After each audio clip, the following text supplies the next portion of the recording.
السلام عليكم ورحمة الله تعالى وبركاته. مرحبا بكم في القناة. نتمنى ربي تكونوا بخير وعلى خير وفي صحة جيدة. اليوم فيديو جديد غتشوفوا معايا طريقة تحضير سندويشات بالسبانخ والبيض، كيجيو رائعين جدا واقتصاديين. 3 بيضات وجدت فيهم 4 لي ساندويش كيف كتشوفوا، كيجيو غزالين. وغتشوفوا ان شاء الله باذن الله طريقة ديال تحضير الخبز طوطية اللي كيجي رائع وسهل التحضير. قبل ما نبدا الوصفه، هذا الفيديو بالتعاون مع قناه مريم ام هدايه، انسانه ضيفه بزاف وخلوقه. نتمنى انكم تزوروا القناه ديالها. غتلقاو الرابط ديال القناه ديالها في صندوق الوصف. وفرجه ممتعه. السلام عليكم بنات، كي دايرين؟ لاباس عليكم؟ كنتمنى يلقاكم هذا الفيديو في صحه جيده ان شاء الله. كنبغي نشكر الاخت فاتي على الدعم ديالها ليا والقناه ديالي.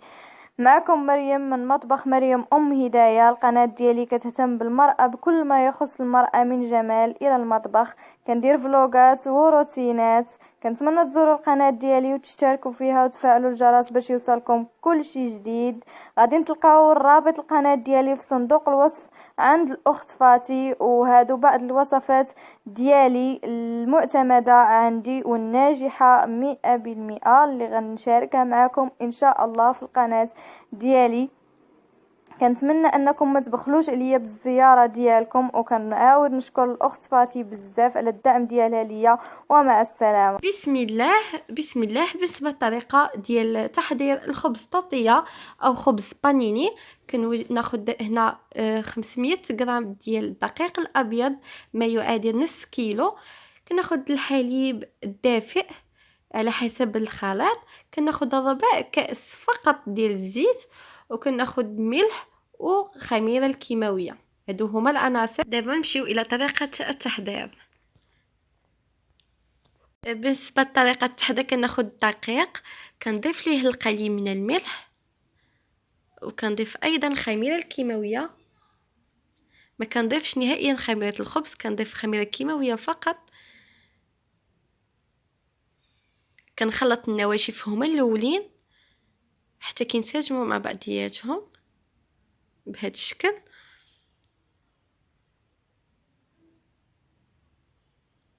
من بعد كنضيف ربع كاس ديال الزيت، ربع كاس فقط كافي في نصف كيلو ديال الدقيق.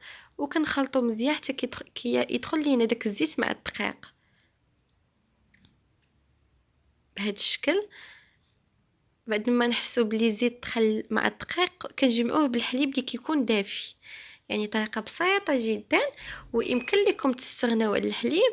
كتضيفوا الحليب بودره، حليب غبره، كتضيفوا 2 معالق وكتعجنوه بماء دافي. بعد ما دخل لينا الزيت مع الدقيق، كنضيف الحليب تدريجيا. ما حددتش كميه الحليب على حسب الخليط، على حسب الكميه ديال الدقيق اللي درتو. كنضيف تدريجيا حتى كنجمع العجينه ديالي.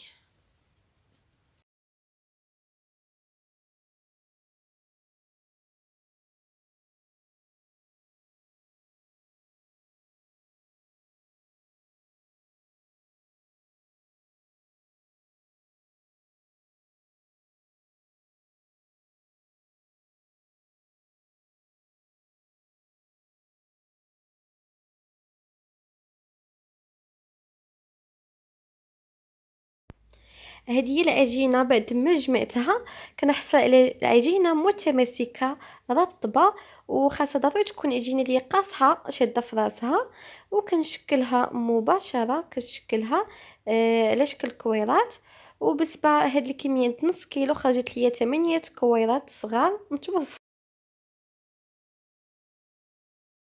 نغطيهم بالبلاستيك الغذائي ونخليهم يرتاحوا ربع ساعه بحال هكاك. عاد كنمشي نطلقهم.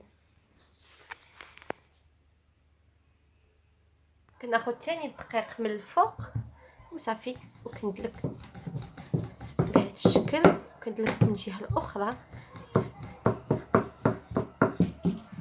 كنستمر بحال هكذا حتى كنحصل على عجينه اللي رقيقه بزاف. هاد العجينه ما تخافوش منها، ما كتجيش قاصحه بحكم احنا عجناها بالحليب كتجي رطبه وكنشكلوها كيف ما بغينا.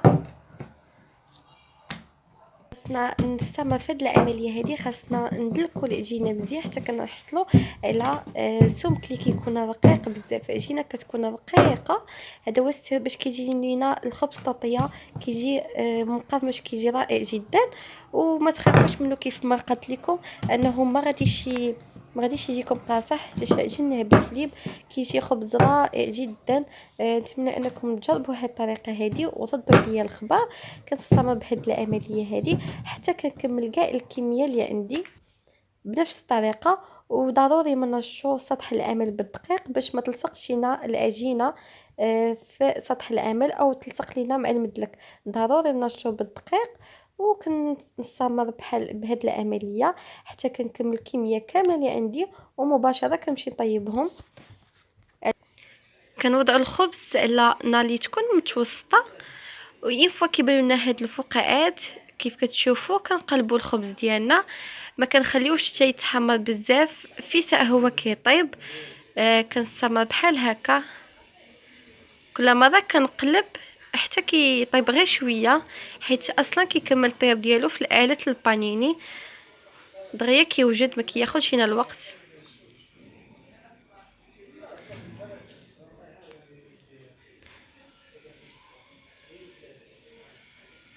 صافي الخبز ديالنا واجد كيف كتشوفوا دغيا طاب. كنزولوه وكنستمروا في العمليه حتى كتسالي كلشي. الخبزه الثانيه كيف كتشوفوا نوضح معكم الطريقه. ايفوا كتبان لينا هاد الفقاعات كنقلبوها بهذا الشكل هذا، وهذه بدات كتنتفخ معايا. كنخليوها شويه وكنقلبو تاني، ما نخليوهاش بزاف باش ما تحمرش بزاف. كنستمر بحال هكا بقى نقلب في الخبزه حتى كطيب. كيف قلت ما كتاخذش بزاف الطيب، دغيا كطيب دغيا كتوجد. وهذه الطريقه باش تعجنوها بالحليب كتجي رائعه جدا، واخا تحمر معكم ما كتجيش قاصحه بالمره. نتمنى انكم تجربوا هذه الوصفه هذه غزاله ودغيا يعني دغيا كتوجد، ما تاخذش لنا بزاف الوقت. كنستمر بحال هكا كنبقى نقلب بحال هكا. الخبزه دغيا وجدت ليا، الخبزه دغيا طابت. صافي غنحيدها نكمل الكميه كلها اللي عندي.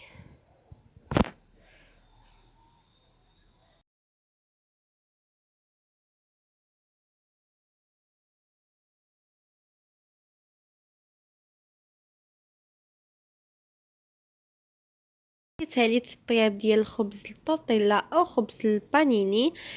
كنحصل على هكا الخبز كيجي رائع جدا، كيجي رطب بزاف. كنحاول انني نغطيه بالبلاستيك الغذائي باش كيرجع مع هذاك الصهد اللي فيه، وكيجي رطب كيف كتشوفوا. واخا نطويه ما كيتقطعش بالمره.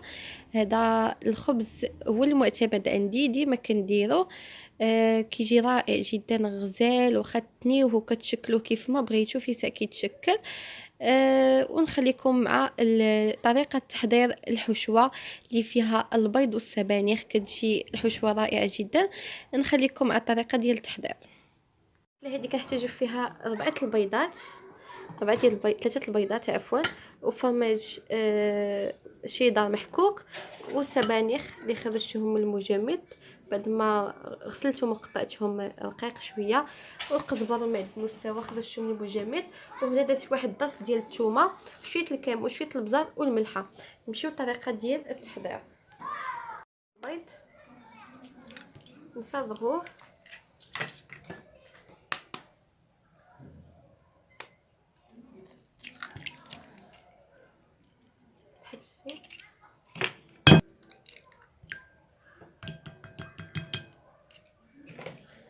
نطرب مزيان. يمكن لكم ديروا البيض على حسب عدد الافراد ديالكم. البيض والسبانخ كيجي أكلة رائعة جدا.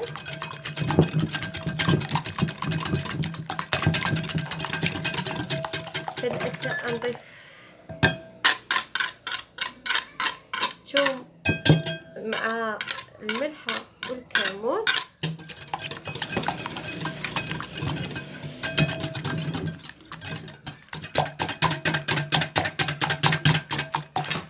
في الربيع مأدوس كيتواتر البيض.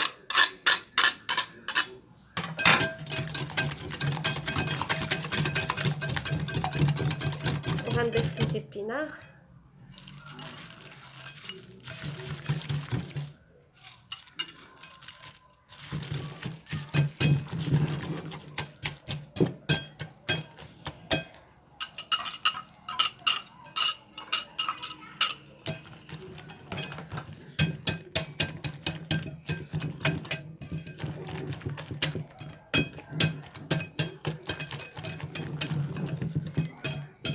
خلطت هاد العناصر كامله.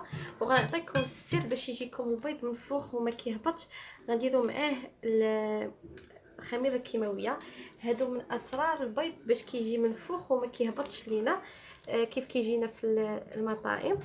كنوضع تقريبا القليل فقط، القليل باش كتنفخ لينا داك البيض، وملي كيتنفخ ما كيهبطش لينا. هذا هو السر من اسرار ديال انتفاخ البيض. ديما كناكلو كنخلطو مزيان مزيان وكنوضعوه على مقله اللي تكون سخونه قبل وندهنوها بالزيت. خديت المقله اللي كانت سخونه من قبل دهنتها بالزيت. ضروري بنات ما دهنوا بالزيت. وغنفرغ الخليط ديال لي زيبينار السبانخ والبيض. كيف كتشوفوا الكميه قليله، ولكن من بعد غادي تنتفخ لينا بسبب الاضافه ديال الخميره الكيماويه. وصافي كنغطيو على الخليط. ضروري ما تغطيو عليه باش كينتفخ لينا على شكل كيك باش كينتفخ. وكنخليوه على نار اللي تكون هيله بزاف وكنخليوه يطيب على راحته. بعد ما طاب هذا هو الشكل النهائي ديالو.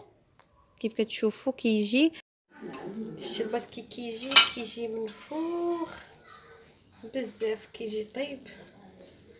كيف كتشوفوا كيضاعف الحجم ديالو، كيجي رائع جدا. نعمروا به الخبز تاكوس. دابا غادي نعمروا الخبز طوطيه او الخبز تاكوس بالبيض والسبانخ. بالنسبه للسبانخ هديه وقيتهم، هذا هو الشكل ديالهم بعد ما تحمروا من التحت. كيجيو رائعين، مذاق غزال جدا. وكنعرفوا ان السبانخ مفيدين للصحه، كيحتويوا على الحديد، مزيان يصحب لفقر الدم. ماشي بالضروره خاصنا نعمروا الخبز البانيني او طوطيه بالدجاج او اللحم او كفته. يمكننا نعمروهم بالبيض والسبانخ، كيمكننا نعمروهم كذلك بزاف الحشوات ان شاء الله غنشاركها معكم في القناه. كيجيو رائعين جدا. بالنسبه هاد الاكله هادي جربوها وردوا عليا الخبر، كتجي رائعه واقتصاديه. كيف كتشوفوا 3 البيضات خرجت ليا 4 لي ساندويش. طريقه سهله جدا واقتصاديه وصحيه. خاصنا ضروري ندخلوا السبانخ في الاكلات ديالنا. ان شاء الله باذن الله غنشارك معكم بزاف تاع الطرق ديال الطهي ديال السبانخ. وكيف كتشوفوا خديت هنا الخبز طوطيه، درت فيه البيض ديالنا بالسبانخ، ودرت الفرomاج، ودرت لا موطارد، ودرت ايضا الكيتشوب، وخليتهم بهذا الشكل هذا. يمكن لكم ديروا الشكل اللي بغيتو تشكلوه كيف ما عجبكم. وكنستمر بحال هكا بهذا الشكل هذا. كندهن بالموطار، يمكن لكم تدهنوا بمايونيز، يمكن لكم ديروا بطاطا مقليه. مهم عندكم الاختيار في الحشوه ديالكم. بالنسبه لي انا دهنت غير بالموطارد ودرت البيض بالسبانخ. ننصحكم البنات جربوا هاد الاكله هذه غزاله. انا بعدا كتعجبني، وهذه طريقه جديده باش نتناولوا بها السبانخ. ماشي دائما نديروها بالطريقه المغربيه العاديه، يمكن لينا نديروهم بالساندويشات. المهم نتمنى هاد الطريقه انها تنال اعجابكم، والاهم انها لذيذه بزاف غادي تعجبكم. هنا درت فرomاج رابي وصافي كنديروا الكيتشوب. مهم الحشوه كتبقى اختياريه. عمروه بداك الشيء اللي متوفر عندكم في البيت. المهم عمرتو بهذا الشيء. بعض المرات ما كيكون عندنا والو، كنديروا غير هكا، غير البيض ولي زيبينار. بما ان الدجاج طلع في الثمن ما كاينلاش نعمروا الخبز ديالنا بالدجاج. هذه وصفه غزاله جدا، وجربوها وردوا عليا الخبر. صافي كنستمر بهاد العمليه كيف كتشوفوا حتى كنسالي الكميه ديال البيض.